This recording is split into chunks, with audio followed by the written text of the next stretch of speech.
Happiest of Fridays. And welcome to another edition of 5 Horror Movie Fun Facts starring me. Today's movie came to me as a request from, I believe, Seductive Tease. Yes, I believe it was Seductive Tease. If not, I apologize. Let me know in the comments. But either way, go follow her. She has like some really cool t-shirts and you should buy them today.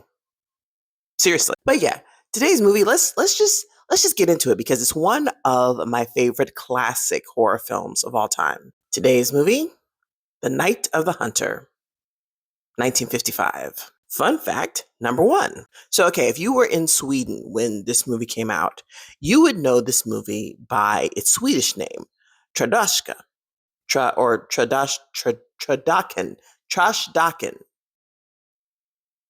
Anyway, you would also have gotten a spoiler for the movie. Yeah, so as it happens, Trasdaken, actually means ragdoll, which is like the biggest spoiler in the film. The villain, the preacher, is looking for this money that he knows that the two main characters, the children, have. Well, the money is hidden in the little girl's ragdoll.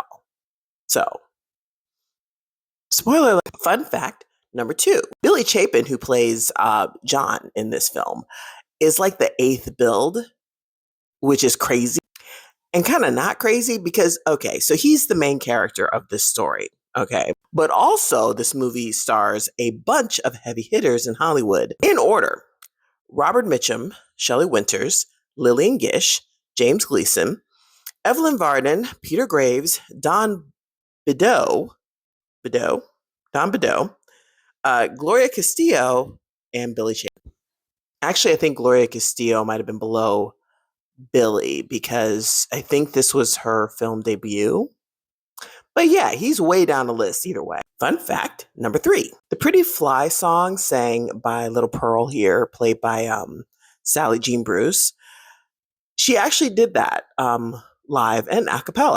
Unfortunately, because she had a tiny little 5-year-old girl voice and they were on a river, they couldn't use it. The song that we end up hearing in the final production was done in a studio by a professional singer by the name of Betty Benson. Them's the breaks, kid. Fun fact number four. Robert Mitchum did not like Shelley Winters. At least he didn't think much of her during filming. He felt like she was not talented enough, I guess is the word. In fact, when he first heard that she was going to be cast in the role of Willa, he said, and I quote, "She looks and sounds as much like a wasted West Virginian girl as I do. The only bit she'll do convincingly is float in the water with her throat cut." Side note, Shelley Winters would go on to win an Oscar for her part in The Diary of Anne Frank. Moving on, fun fact number five. So the famous leaning duet between Lillian Gish's character, Rachel, and Robert Mitchum's character, the preacher, has a really interesting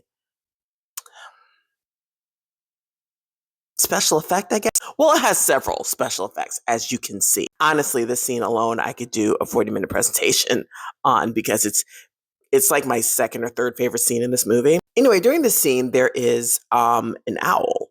There's a shot of an owl and then a rabbit and then the owl getting the rabbit. So and you can kind of see it. There's a cord wrapped around the owl in that film to make it look like it's swooping down to get the rabbit. But if you look at it in slow motion, you see that the cord is kind of tugged to make the bird flap its wings. It doesn't actually pull the bird down. It just makes the bird flap its wings, causing the special effect of a bird catching its prey, a bird of prey catching its prey in this scene. Speaking of cool special effects, I'll give you a bonus one. This scene, arguably my favorite shot in this entire film.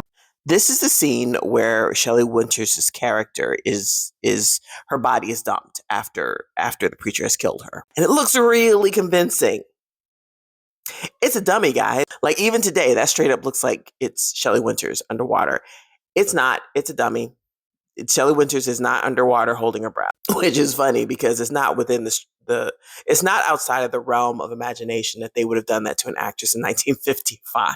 Really, yeah. The original script called for the slit in Willa's throat to be covered, but Charles Lawton, the director, wanted to do that scene the way the author of the novel of this book had pictured it, which could lead me into 7 other fun facts. But look, I got to go to work. So that's it. That's this week's 5 horror movie fun facts. Join me again for another one. Bye.